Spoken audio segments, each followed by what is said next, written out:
Block buster hit కొట్టారు. Thank you అండి.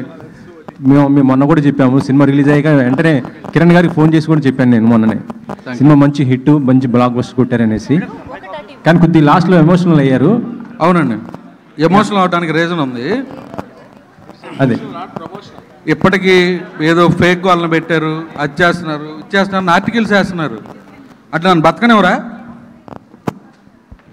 ఈ సినిమా హిట్ కాదో జనం చెప్పేశారు. నేను ఎవరిని టార్గెట్ చేయలా, నేను జనాన్ని బతులు ఆడుకున్నాను ఆ సినిమా నచ్చితే చూడమని. వాళ్ళు వేసిన దాకా నేను వెల్కమ్ చేశా. ఇవాళ మంగళవారంకి వచ్చాం. ఏ సినిమాకి షోలు ఎంత ఉన్నాయో నేను లైవ్లో పెడితే నేను చూపిస్తా.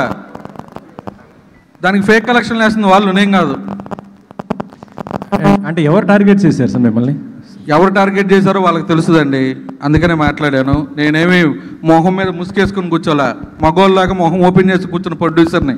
ఎక్కడో అమెరికాలో కూర్చొని ఇక్కడ దొంగరాతలు రాయట్లా. నేను ఎవరికి భయపడను. ఒకటి జరిగినప్పుడు దాన్ని ఒప్పుకోవాలి.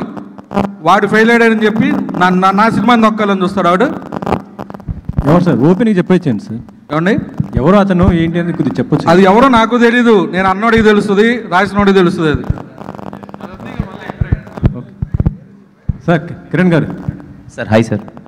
రివ్యూస్ మొన్న కూడా మీరు మాట్లాడడం జరిగింది, కానీ వాటిని మించి మంచిగా ఇప్పుడు సక్సెస్ఫుల్గా దూసుకుపోతుంది. అంటే ఈ రివ్యూస్ అనేది ఎంతవరకు ప్రభావం చూపిస్తుంది అనుకుంటున్నారు సార్ మీరు? అదే సార్, ఇందాక చెప్పినట్టే సార్, కొంచెం ఈక్వల్గా అంటే సినిమా బట్టి ఈ సినిమా ఏ జోనర్ అని ఇచ్చి అందరం కొంచెం పాజిటివ్గా ఉంటే బాగుంటుంది అనే ఫీలింగ్ సార్.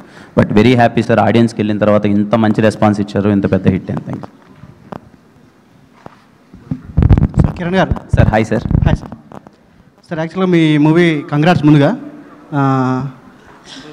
లవ్ స్టోరీ ఉంది, మంచి ఒక హీరోయిన్ క్యారెక్టర్లో ఒక సర్ప్రైజ్ ఉంది. అట్ ద సేమ్ టైము ఒక ఫాదర్ సెంటిమెంట్ అనేది ఈ సినిమాకి క్లైమాక్స్ నుంచి థియేటర్ నుంచి బయటకు వెళ్ళే ప్రేక్షకులకి ఒక ఫీల్ గుడ్ ఒక ఫీలింగ్ని కలిగించింది. సో ఆ పాయింట్ మొదటి నుంచి ఉందా, లేదంటే మీరు సెంటిమెంట్ సాయి కుమార్ గారు ఆ సెంటిమెంట్తో ఏమన్నా మీరు దాన్ని ఇచ్చేసారా? ఎట్లా? లేదు సార్, నాని నాకు ఫస్ట్ కథ చెప్పినప్పుడు వెరీ హుక్ పాయింట్ అదే సార్. సెకండ్ హాఫ్లో వచ్చే father emotion very hook point. మేము కానీ ఎంటర్టైన్మెంట్ సినిమాని ప్రజెంట్